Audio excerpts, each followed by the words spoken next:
I was lying in a hospital bed with wires taped to my chest when my phone buzzed with a photo that hurt worse than the heart attack. My son smiling in front of a five-star resort in Dubai. 3 days later, a charge for $5,800 hit my account, the same account he swore he never touched. He told me he was at work. I said nothing. I just started paying attention. And that was the moment everything changed. The first thing I remember after my heart attack wasn't the pain. It was seeing my son's face on my phone screen, grinning under a chandelier the size of a small car, in a hotel lobby that looked like something out of a movie. I was flat on my back in a hospital bed in Columbus, Ohio, tubes running into my arm, a monitor beeping out the rhythm of a heart that had almost quit on me 2 days earlier. The doctor had come by that morning and told me, in that careful voice doctors use when they want you to actually listen, that I needed to avoid stress. Rest, calm, no excitement. Then my phone buzzed on the little rolling table beside the bed, and I made the mistake of picking it up. It was a notification from Facebook. Someone had tagged Daniel in a photo. I almost didn't open it. I've never been much for scrolling through that app. I mostly keep it around to see pictures of my grandkids from my sister's page. But something made me tap it. There he was, my son, 39 years old, standing in front of what the caption called a beachfront luxury resort in Dubai. Emily was next to him, sunglasses pushed up into her hair, holding a drink with a little umbrella in it. Behind them stood Frank and Linda, Emily's parents, looking like they'd stepped out of a catalog for people who'd never worried about a light bill in their lives. All four of them were laughing, genuinely laughing, the kind of laugh you can't fake, the kind that comes easy when you don't have a single worry in the world. I looked closer at the photo, my thumb and forefinger stretching it wider on the screen, even though the nurse had told me to keep my heart rate down. Daniel was wearing a blue linen shirt. I recognized it immediately because I'd bought it for him myself for his last birthday at a store in the mall where the girl at the counter told me it was very popular with younger guys right now. I remember feeling proud walking out of that store, thinking about how good he'd look in it. For a second, lying there with the monitor tracking every beat of my damaged heart, I told myself, maybe this is an old picture. Maybe it's from a trip years ago and someone's just now posting it. People do that. They call it throwback. Then my phone buzzed again. A different kind of notification this time. The one from my bank. $5,800 charge, Dubai Resort, paid with my card. The card I kept for emergencies. The card only 3 people in the world had access to. Me, my late wife's old joint account records, and Daniel, who I'd given limited access to a few years back, so he could help me manage things after Margaret passed. I stared at that number until it stopped looking like a number and started looking like a betrayal. My hand was shaking a little, not from the heart attack, or not only from that, when I called him. It rang twice. He picked up sounding cheerful, easy, like a man without a single thing weighing on him. "Hey Dad, what's up?" I asked him, as calm as I could manage. "Where are you?"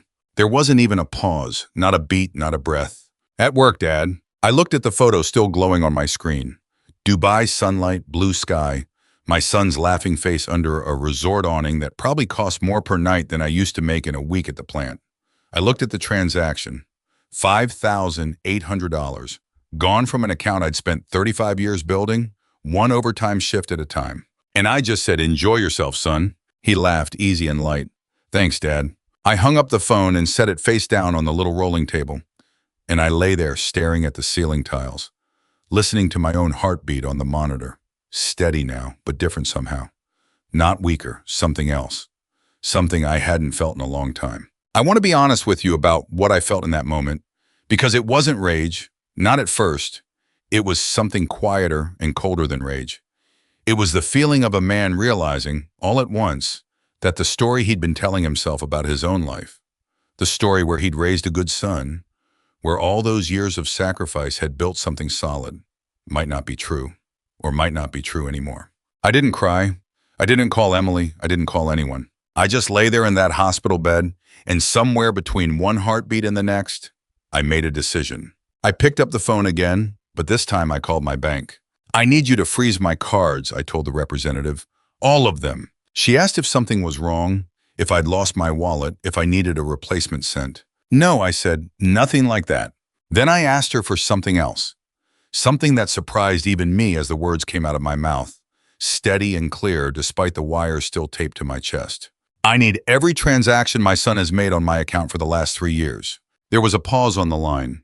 I don't think she'd ever gotten a request quite like that before. "Yes, sir," she finally said.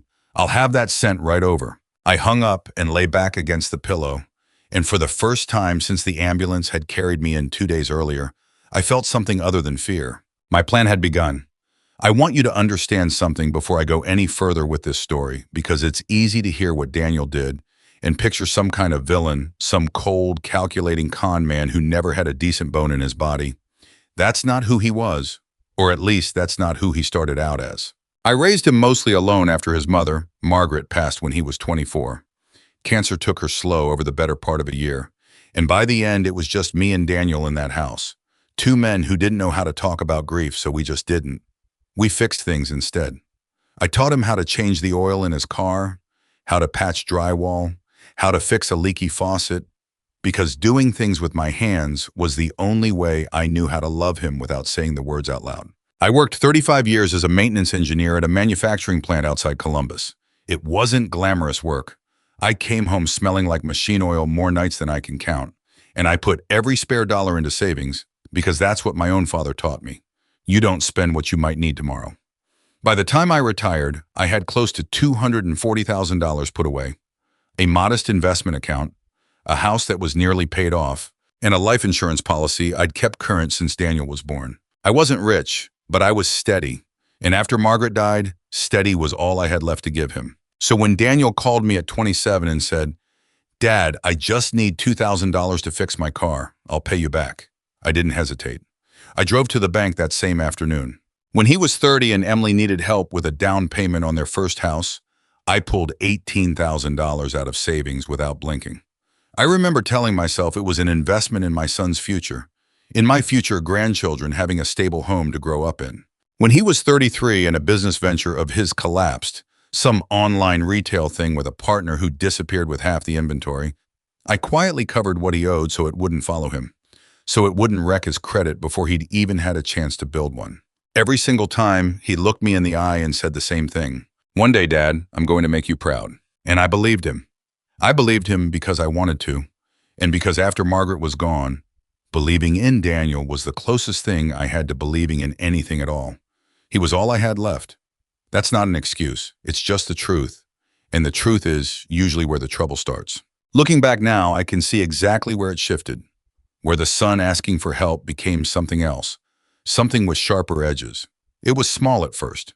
A comment here, a comment there, nothing you'd flag in the moment. One evening, maybe 4 years ago, we were sitting on my back porch, and out of nowhere he said, "Dad, you don't really need that much money anymore, do you?" I remember asking him what he meant. "You're retired," he said like it was obvious. "You live alone. What are you even saving it for?" I felt something cold move through my chest when he said that, though I couldn't have named it at the time. I brushed it off, told myself he didn't mean anything by it, that it was just careless talk, the kind of thing you say without thinking when you're worried about your own bills. Not long after that, he started offering to help. That's the word he used, help. "Let me manage some of your finances, Dad. It'll make things easier for you. You won't have to worry about passwords and logins and all that." I gave him partial access, not because I was foolish, or at least I didn't think I was foolish, but because he was my son, and a father doesn't build a wall against his own child. I didn't fully understand until much later exactly what partial access had actually opened up. He had my account numbers, my card information, visibility into every investment, every savings transfer, every piece of my financial life laid out like a map. And I'd handed it to him myself, folded neatly, with a bow on top. Sitting in that hospital bed after the Dubai photo, after the $5,800 charge, I started to understand something that made my stomach turn in a way the heart attack never had. That charge wasn't the first time. It was just the first time I'd caught him lying about it while it was happening. The bank statements arrived 2 days later, a thick manila envelope the nurse handed me with my dinner tray. I opened it slowly, my hand still not quite steady, and I started reading down the list of transactions from the past year alone. The first line stopped me cold. $1,240, luxury hotel. The second line, right beneath it, $2,090 designer jewelry. The third, $4,600 Miami resort. I kept reading, line after line, month after month, small amounts and large amounts, hotels and restaurants and things with vague names that told me nothing except that money had left my account and never come back. My eyes moved all the way down to the bottom of the page, to a total I won't forget as long as I live. And I sat there in that hospital bed with the dinner tray still balanced on my lap, and I whispered a question into the empty room. How long have you been doing this, Daniel? There's a particular kind of quiet that settles over a man once he stops being surprised and starts paying attention. I want to describe it honestly because it isn't anger, not exactly. It's more like waking up in a house you thought you knew and suddenly noticing doors you never realized were there. I made a decision in that hospital bed, and it was this. I wasn't going to say a word to Daniel about what I knew. Not yet. I was going to keep being the father he expected. A little frail, a little slow, easy to reassure, easy to manage. Meanwhile, I was going to find out exactly how deep this went. When he called to check on me 2 days later, I kept my voice light. Don't worry about me, son. Doctors say I'll be just fine. His response came fast. Faster than a normal question about my health would come. What about your accounts? Not, how are you feeling, Dad? Not, do you need anything? Straight to the accounts. I noted it the way you note a crack in a foundation. Small, but not nothing. Once I was discharged, I did something I'd never done in my whole life. I hired a lawyer who specialized in elder financial matters, a sharp, silver-haired man named Robert Miller who came recommended by a friend from my old bowling league. Robert had kind eyes, but a voice like a closing door when he got serious. Richard, he told me during our first meeting, papers spread across his desk. Before we go any further, I need you to understand something. I nodded, waiting. This isn't just about $5,800 in Dubai, he said. If someone has been accessing your accounts and using your financial identity without your full understanding and consent, that's financial exploitation. That's a real thing with a real legal name, regardless of who's doing it. Even if it's my son, I asked? He looked at me for a long moment, especially if it's someone you trusted enough to hand him the keys. We spent the better part of 2 weeks going through 3 years of records together. Robert's assistant pulling statements, cross-referencing transfers, tracing money as it moved from my accounts into places I'd never authorized. What we found made my hands go cold every time I looked at the growing stack of paper on his desk. More than $40,000 in transactions tied directly to Daniel. Another $18,000 connected to Emily's spending. Payments routed toward accounts belonging to Frank and Linda. Small amounts here and there that added up to something substantial. Some transactions were logged under the name of a company that, according to Robert's research, didn't actually exist. A shell Daniel had apparently invented just to make certain transfers look legitimate on paper. But the detail that made my chest tighten worse than anything else was this. On at least 2 occasions, when the bank had flagged unusual activity and called to verify, Daniel had told them I'd authorized it myself. He'd used my name, my voice, or something close enough to it, apparently, that the bank hadn't questioned it further. I sat in Robert's office with that folder open in front of me, and I understood, really understood for the first time, that this wasn't a son borrowing from his father anymore. Borrowing implies an ending, a return, a debt that gets settled. This was something with no ending built into it at all. This was a plan. And then came the detail that changed everything. Robert's assistant had been quietly digging into public records, the kind of routine check they run in cases like this. And she found something that made Robert set down his coffee and look at me carefully before he spoke. Richard, has Daniel mentioned anything to you about selling your house? I told him no. Nobody had said a word to me about my house. Robert slid a printout across the desk. It was a listing inquiry, a preliminary conversation Daniel had apparently had with a local real estate agent. The agent's notes, which Robert's assistant had obtained through a contact in the business, mentioned the seller's stated reason for considering the sale. My father is transitioning into assisted living. We're exploring options to simplify the estate. I read that sentence 3 times before it fully landed. I had never said anything like that. I had never even considered it. I was 68 years old, recovering from a heart attack, living independently, cooking my own meals, mowing my own lawn every other Saturday. And my son was already telling strangers I was moving into a facility. He was already laying the groundwork to sell the house Margaret and I had bought together 40 years ago. The house where he'd taken his first steps in the living room. The house where we'd scattered some of his mother's ashes in the garden out back, because she'd loved that garden more than anywhere else on earth. He wasn't planning for some distant future. He was building a door that would open the moment I got weak enough to stop watching it. I sat very still in that office, the printout trembling slightly in my hand, and Robert waited, giving me the silence I needed. Finally, I looked up at him, and said the thing that had been forming in my chest for days. The thing I hadn't let myself say out loud until that exact moment. He wasn't waiting for me to die. Robert didn't say anything. He just watched me. He was waiting, I said, for me to become too weak to stop him. Part 4. The quiet counterattack. I know some people hearing this story might expect me to have exploded, to have driven straight to Daniel's house and thrown that stack of bank statements in his face, screamed at him in the driveway where the neighbors could hear. I understand that impulse. There were nights lying awake in my own bed, staring at the ceiling fan turning slow circles above me, when I wanted exactly that. I wanted him to feel, even for a moment, the way I'd felt reading that listing agent's notes. But rage burns fast and leaves nothing behind but ash. I'd learned that much in 68 years. What I wanted wasn't a blow-up. What I wanted was the truth, laid out so plainly that Daniel himself couldn't argue his way around it. So Robert and I built something quieter. We started with the practical steps. I froze every card. I changed every password, every login, every security question, working through it with a patience I didn't know I still had at my age. Sitting at my kitchen table with a legal pad and a cup of coffee going cold beside me. I revoked the account access I'd given Daniel years earlier, the help he'd offered that had turned into a master key to my entire financial life. I worked with Robert to move my assets into a legal structure that would protect them going forward, something with layers Daniel couldn't simply talk his way through with a smooth voice and a sympathetic bank teller. And I kept every piece of evidence, every statement, every email, every listing inquiry. Robert called it building a record. I called it something closer to building a mirror, something I could eventually hold up in front of my son so he'd have no choice but to see himself clearly. But there was one more thing I did, and I want to be honest that it wasn't entirely comfortable for me. I set a trap. I called Daniel and told him, in a voice I let waver just slightly, that the doctors were concerned about my recovery, that I might need long-term care sooner than expected. His response came almost instantly. "How much money do you have left, Dad?" I told him quietly, "Not much." There was a pause, and then he said the thing I'd been waiting for, the thing that told me everything I needed to know about where his mind actually lived. "Dad, maybe you should think about putting the house in my name, just to protect it, in case anything happens." I asked him why that would help. "So it's safe," he said.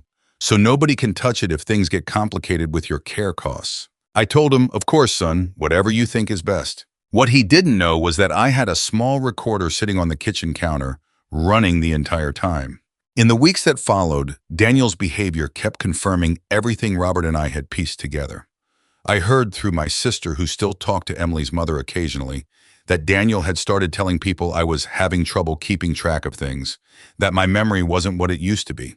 He was building a narrative, brick by brick, preparing the ground so that if I ever did confront him, the people around us would already believe I was the confused one.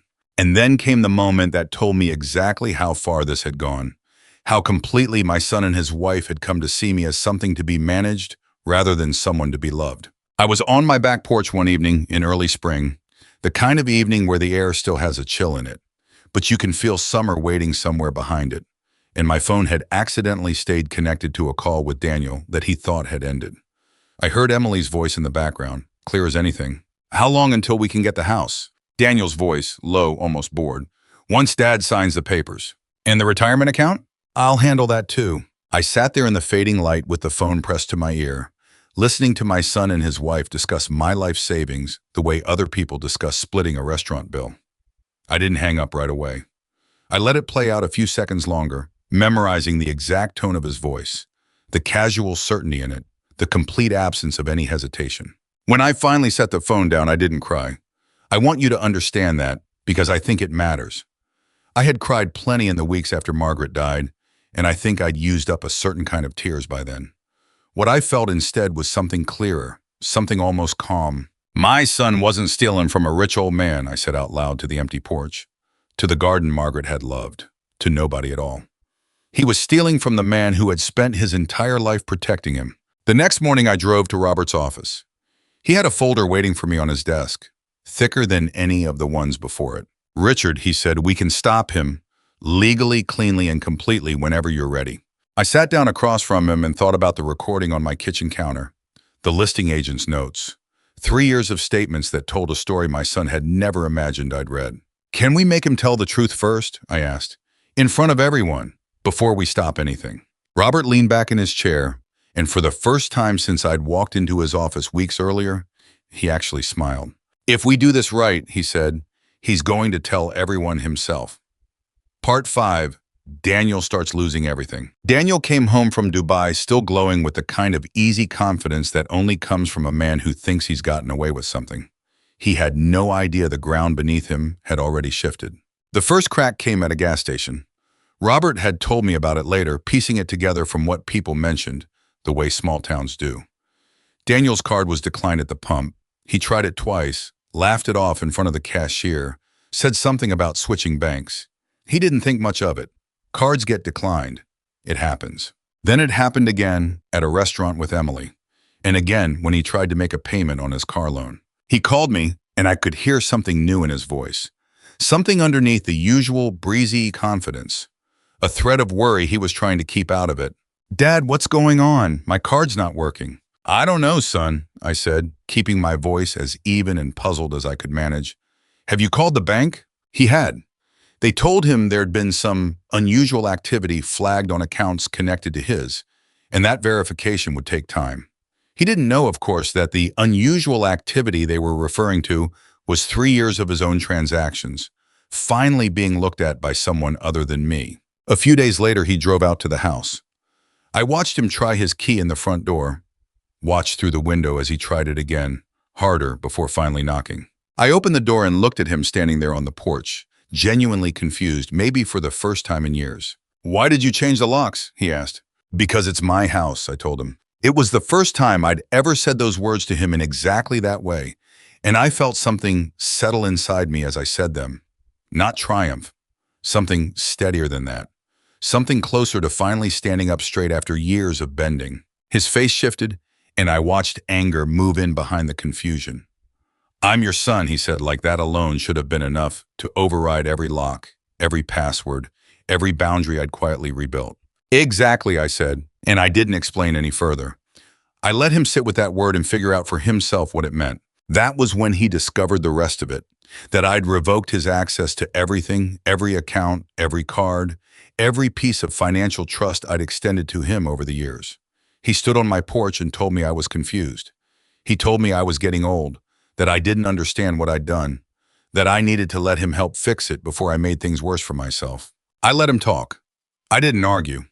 What he didn't know was that every conversation like this one only added another piece to a record that already couldn't be argued with. Within 2 weeks, Robert's formal letters went out. Daniel was required to account for a long list of specific transactions, dates, and amounts laid out, with a precision that left no room for vague explanations. Emily received a similar notice regarding funds that had passed through accounts connected to her. And Frank and Linda, who I'm sure had spent that Dubai vacation without a single thought about where the money had actually come from, found themselves receiving a letter too, asking them to explain deposits that trace back to my accounts. What happened next, I only know secondhand, pieced together from phone calls and the kind of family gossip that travels even when everyone insists they're staying out of it.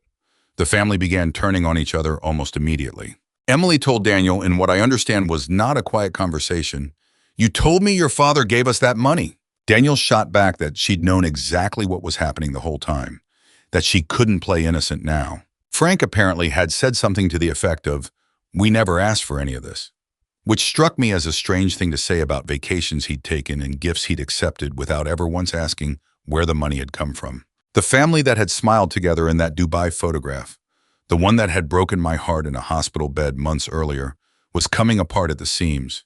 And through all of it, I stayed quiet. I didn't call anyone. I didn't gloat. I let the structure I'd built with Robert do exactly what it was designed to do.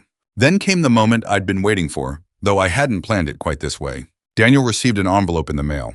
Plain, unmarked, nothing about it that would suggest anything unusual. Robert had helped me decide exactly what should go inside and exactly what shouldn't. Inside was a single sheet of paper. On it, just a few lines in my own handwriting. "You told me you were at work." Below that, "I believed you." And at the bottom, the line that I knew somehow would hit him harder than any legal notice ever could. "That was your first mistake."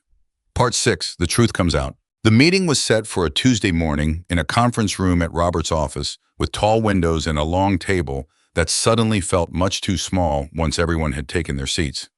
Daniel walked in expecting, I think, a conversation about repayment, some kind of negotiation.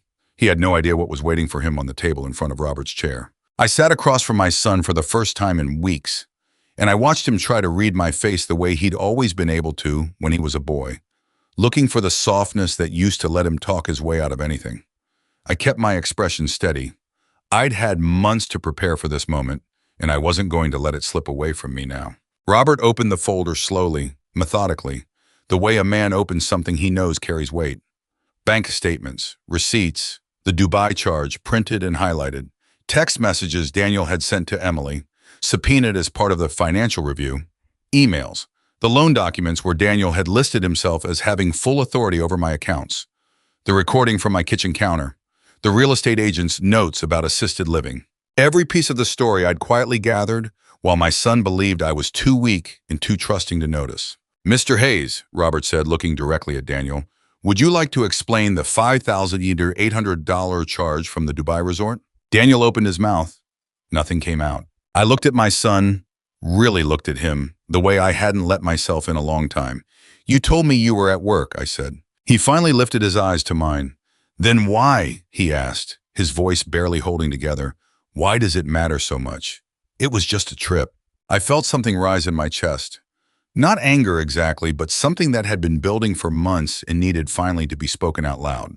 "Because I wasn't angry that you went to Dubai," I told him. "I want you to hear that clearly. A trip is a trip. What broke something in me was that you used my money to take the people you love on vacation while lying to the man who paid for your entire life." The room went silent in a way that felt almost physical, like the air itself had stopped moving. But I wasn't finished. Robert slid the real estate documents across the table next. The notes about assisted living, the listing inquiry Daniel had made without ever asking me a single question about what I actually wanted for my own house. Daniel looked down at the papers and then back up at me, and for the first time I saw something crack open in his face. Not anger anymore, something closer to shame. Though I've learned that shame and self-pity can look remarkably similar on a person's face if you're not paying close attention. Dad," he said, his voice breaking. "I was going to fix everything." "With what?" I asked. He didn't answer. "My house?" I said. Nobody in that room said a word. "No, Daniel," I told him, and I made sure my voice stayed steady, because I needed him to hear this without any doubt in it. "You weren't going to fix anything. You were going to make me disappear." He put his face in his hands. Emily sat beside him, silent, her own carefully composed exterior finally starting to slip. I watched my son cry in that conference room, and I felt something complicated move through me. Not satisfaction, not quite grief either, but something that sat uncomfortably between the two. There was one more thing I needed him to know, and I debated for weeks whether to say it at all. "There was $50,000, I told him. "Set aside. I'd been planning to give it to you quietly, so you and Emily could buy your first house with your own name on the deed. Something that actually belonged to you instead of something you'd borrowed or taken. I wanted you to have that pride. I wanted you to feel like a man who'd built something." Daniel looked up at me, his eyes red, his voice barely above a whisper. "You really hate me?" "No," I said. "Then why does it feel like you do?" I let the question sit in the room for a moment before I answered it, because I wanted the words to land the way they'd been sitting in my chest for months, fully formed, finally ready to be spoken. "That's the problem," I told him. "I loved you so much that I kept rescuing you from the consequences of your own choices. Every time, for years. And somewhere along the way, you stopped seeing it as love. You started seeing it as something you were owed." Emily was crying quietly now too, though whether it was for Daniel or for the money or for herself, I couldn't have said and didn't particularly want to guess. Frank and Linda sat further down the table, saying nothing, looking like people who had just realized the comfortable life they'd been enjoying had never actually been theirs to enjoy. I sat back in my chair and let the silence stretch out across that long table, and for the first time since that photograph had appeared on my phone in a hospital bed, I felt something that almost resembled peace. Not because my son was in pain, but because finally the truth was sitting in the open air between us, where nobody could talk their way around it anymore. Part 7. The Final Reckoning and What a Father Learns. I want to be clear about something because I think it matters more than anything else in this story. I never wanted to send my son to prison. I never wanted to destroy him just to prove I could, just to make him feel 1/10 of what I'd felt lying in that hospital bed, with his laughing face staring back at me from a beach in Dubai. That kind of revenge might feel satisfying for a moment, but it leaves you standing in the wreckage right alongside the person you tore down. I'd lost enough already. I wasn't willing to lose the last piece of my family too, not completely, not if there was another way. What I wanted was responsibility. Real, uncomfortable, unavoidable responsibility. So with Robert's guidance, we structured it differently than Daniel probably expected. He had to repay what could be repaid on a schedule that actually meant something, not vague promises that dissolved the moment the pressure lifted. His access to anything financial that touched my name was permanently severed. He had to sit across from me and apologize. Not the quick, easy kind of apology he'd offered his whole life to smooth things over, but a real one. The kind that comes slow because it costs something to say. And there were legal consequences too. Ones Robert handled carefully, enough to make sure Daniel understood the weight of what he'd done, without burying him so deep he'd never have the chance to climb back out. Emily had her own reckoning to face, her own part in it to answer for, separate from mine and Daniel's. As for the house, I kept it. Margaret's garden is still out back, and some mornings I still sit near it with my coffee and talk to her a little. Tell her what's been happening, the way I have for years since she passed. I used a portion of what remained to start something small, a modest fund to help other older folks who find themselves exactly where I found myself, trusting the wrong hands with the wrong things, discovering too late that love and access are not the same thing. But the part of this story that matters most to me isn't the legal paperwork or the repayment schedule. It's what happened months later, on an ordinary afternoon, when Daniel showed up at my door without calling first. No lawyer beside him this time, no Emily, just my son standing on the porch where I'd once told him it was my house and watched something break open in his face. Dad, he said, I don't expect you to forgive me. Good, I told him. He looked surprised by that, like he'd braced himself for something else entirely. Because forgiveness isn't something you demand, I said. It's something you earn, a little at a time. And I'm not sure either of us knows yet how long that takes. He was quiet for a while, standing there on the steps. And then he asked the question I think he'd actually driven over to ask. Is there any chance we can be father and son again? The way we used to be? I thought about that for a long time before I answered. Longer than felt comfortable for either of us. I thought about the boy who used to help me change the oil in the driveway, who used to fall asleep on my shoulder during long car rides after his mother died, back before any of this, back when things between us were simple. Maybe, I finally said, but this time you'll have to meet me halfway. Every step, not just the easy ones. He nodded, and something in his face told me he understood, really understood, in a way he hadn't before any of this happened. Some evenings now, I sit alone on that same back porch, in the chair Margaret used to sit in beside me, and I let myself think about everything that's happened since that photograph first showed up on my phone. I used to believe that revenge meant making the person who hurt you feel exactly what they'd made you feel. An eye for an eye. Pain returned for pain given. I don't believe that anymore. The greatest revenge, it turns out, wasn't watching my son lose his access to my money, or his easy confidence, or the comfortable life he'd built on borrowed trust. The greatest revenge was simpler than that. And it took me 68 years and one heart attack to finally understand it. It was taking back my own life. I look down the road sometimes now and see Daniel's car pull up. An ordinary car, nothing flashy anymore. And I watch him walk toward the porch a little slower than he used to, a little more careful with his words. He's not the man in that Dubai photograph anymore.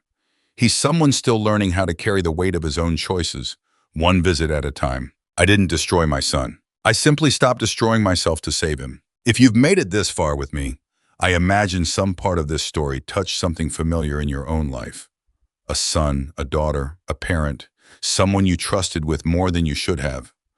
I'd love to know what you think happens next for Richard and Daniel. Leave a comment below and let me know where you're watching from tonight. We have so many more stories like this one to share with you every single day, so make sure you subscribe so you don't miss a single moment like this one. Let's keep walking this road together.